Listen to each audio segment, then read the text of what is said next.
If you're Googling therapists near me, you're probably ready to make some shifts in your life. There are 3 fundamental questions that you need to ask yourself when making any changes.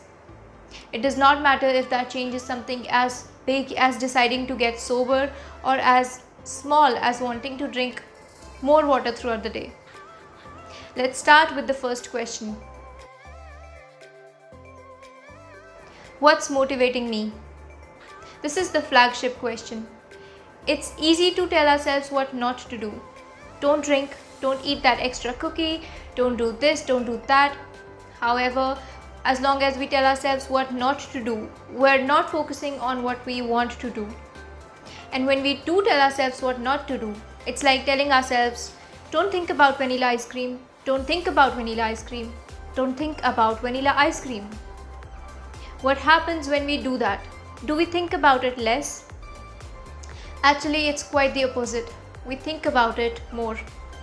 I wasn't thinking about vanilla ice cream before, but all of a sudden, I am now. So instead of trying not to think about something, we should begin to explore the things we do want to think about and the direction that we do want to move in. To help us stay in the direction of change, we have to think about our reasons for changing. So ask yourself, what's motivating you? What are the top 3 reasons that you want to make this change? Use these answers as the GPS for your behavior. What gets in my way? It's unrealistic to expect change to be a linear process. Far from it, change is a roller coaster.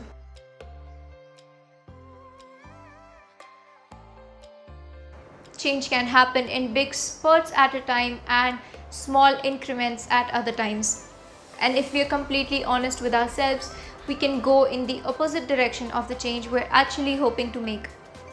Knowing that change is not linear, let's be realistic and think through all the barriers, identify all the thoughts, feelings, external events, stressors, and people that you can see as getting in your way. For example, these may include feelings of laziness, cold weather, boredom, or negative thoughts. The more specific your barriers are and the more you can identify, the less scary they become when they show up.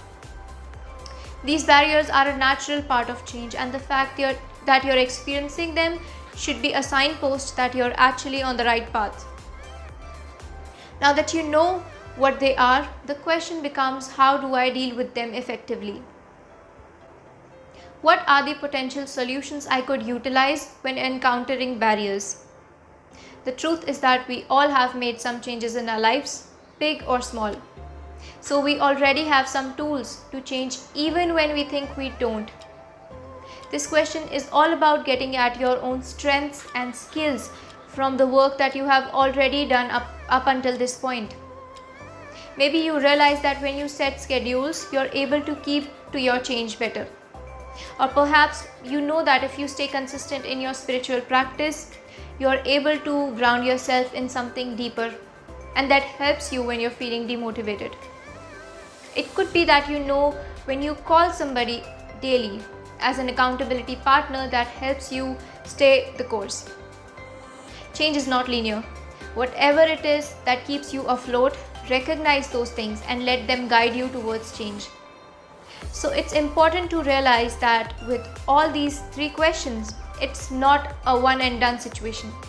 We have to keep reminding ourselves of these answers because change is not linear. Some days we wake up at a 10 out of 10 motivated to change, and other days we are at a 2 out of 10.